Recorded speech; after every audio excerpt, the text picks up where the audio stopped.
You found yourself reading something in a foreign language and trying to translate it.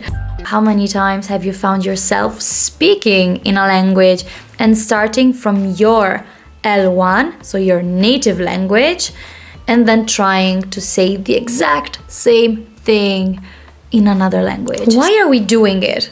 Because we feel safe. We don't like getting out of our comfort zone.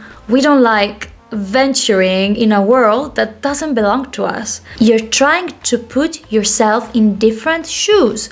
You're trying to be somebody else. You are not that person. I am Paulina, the person who speaks Italian and Polish with her family, with her friends. That's my personality. So why would I dare change my personality and start with a new life? It is a bit dramatic, but that's what we do when we learn a language. We are leaving behind for some moments of our day, so not permanently, but we're leaving behind who we were up to that moment, and we're starting to live a new life. We're building up a new personality. It would be easy to try and start from an Italian sentence, mi chiamo Paolina, and then just trying to translate it in German. But that's not the point. When we are translating, we are trying to get what we know from our language and translate it into another. But languages are not equivalent.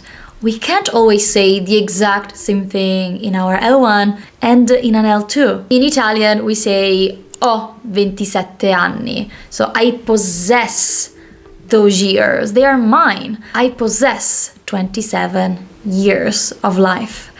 In English, we say, I am 27 years old. So it's how old am I? It's completely different. And with a very simple example, we can see how translation cannot work. And this gets more and more difficult when you keep learning the languages or the languages are distant. We are attached to what we know. But learning a language requires also courage and trust. And this is the second point I'd like to focus on.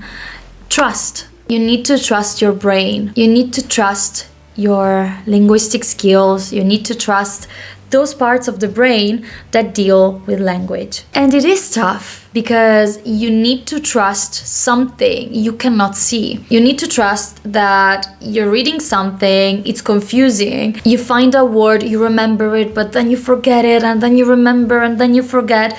And this entire process, you need to trust that your brain is doing its work.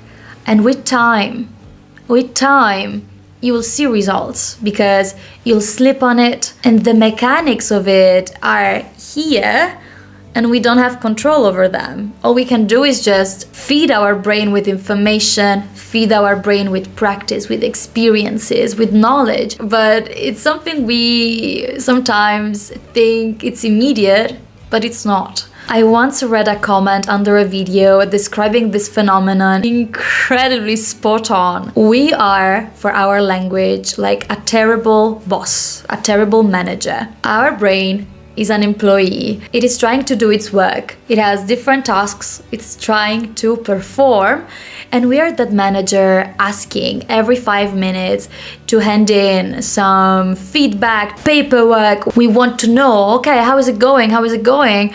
But we don't leave it time to work and to actually do what it needs to do. So we are incredibly annoying and we need to trust our brains.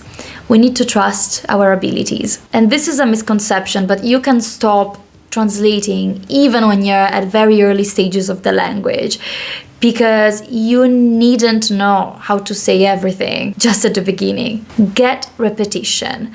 Accept the fact that you'll be confused. Accept that not every single word is easy for you to remember. Accept that you'll probably need to sleep on it. You'll need repetition. Your work is to be patient, try to get as much input as possible, comprehensible input, so things we do understand somehow.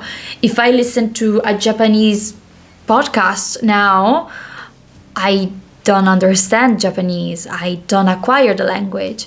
But if I do listen to a French podcast and I understand 80% of it, that 20%, I'll work around that. And I'll find that 20% in another context, in another situation. I'll continue finding those words, finding those expressions.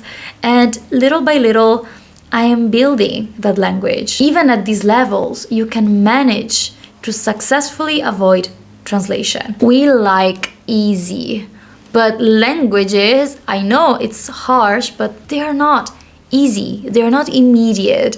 To some, it's a bit easier to grasp some structures, some patterns, maybe because it's the same family. There will be bad days, there will be good days, but sometimes when we feel frustrated, we escape into the, I'll translate this, I'll use my language to say this. To my perception, it's also more difficult to understand another language if I'm still attached to mine. Si torna sempre dove si è stati bene. This is an Italian expression to say you always go back to the ones, the people, the places where you felt good.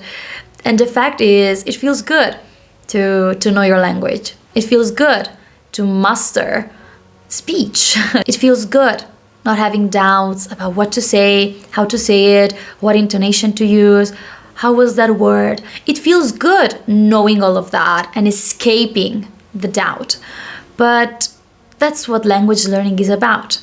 Trusting that with time, you're building small bridges to build your trust and your confidence also in a language that is not yours. Translation can help, and it's not a crime to translate sometimes. We all do it, but I think that the moment we try to switch this and we try to avoid translation, wonders happen. The magic truly happens. So let me know down in the comments how you feel about translating. Do you ever translate when you're speaking, when you're reading, when you're listening? Let me know. And I'll see you next time with a new piece of content. Bye.